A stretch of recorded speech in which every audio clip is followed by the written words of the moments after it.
An hour after dawn, they reached Phasm Junction. 3 bleak structures of earthen brick on the edge of the steppe, the tall walls punctuated by the smallest and narrowest of black windows, a stockade of timber surrounding. The gate was closed. Reith halted the wagon, pounded and called, to no effect. The two, comatose from fatigue and the dullness following extreme emotion, settled themselves to wait until the folk in the junction saw fit to open the gates. Investigating the back of the wagon, Reith found, among other effects, 2 small satchels containing sequins, to a number Reith could not even estimate. "So now we have the priestess's wealth," he told the Flower of Cath. "Enough, I should think, to buy you safe passage home." The girl spoke in a puzzled voice. "You would give me the sequins and send me home, and you demand nothing in return?" "Nothing," said Reith with a sigh. "The Dirdir man's joke seems real," said the girl sternly. "You act as if you were indeed from a distant world." And she turned half away from him.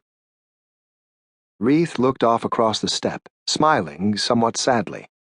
Assuming the unlikely, that he were able to return to Earth, would he then be content to remain, to live his life out and never return to Tschai? No, probably not, mused Reith. Impossible to predict official Earth policy, but he himself could never be content while the Dirdir, the Chasch, and the Wankh exploited men and used them as despised subordinates.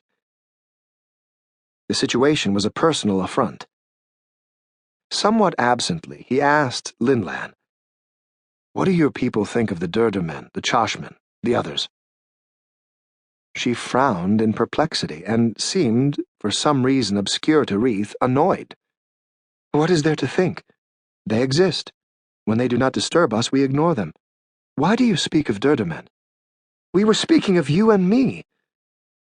Reith looked at her. She watched him with passive expectancy. Reith drew a deep breath, started to move closer to her, when the gate into the depot raised and a man looked forth. He was squat, with thick legs, long arms.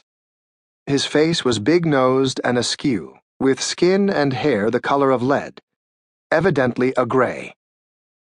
"Who are you?" "That's a seminary wagon. Last night flames burnt the sky. Was that the rite? The priestesses are as eerie as potlinks during the rite." Reith gave him an evasive answer and drove the wagon into the enclosure. They breakfasted on tea, stewed herbs, hard bread, and went back out to the wagon to await the arrival of the caravan. The early morning mood had passed. Both felt heavy and uncommunicative. Reith relinquished the seat to Linlan and stretched out in the bed of the wagon. In the warm sunlight, both became drowsy and slept.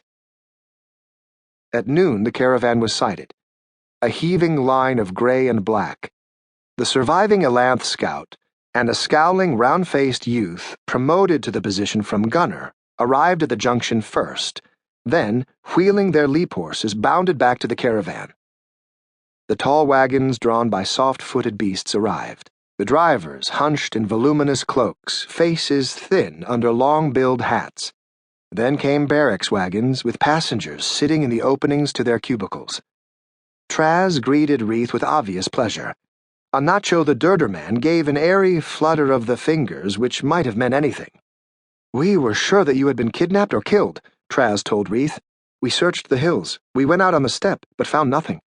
Today we were going to seek you at the seminary." "We?" asked Reith. "The Dirdir man and myself.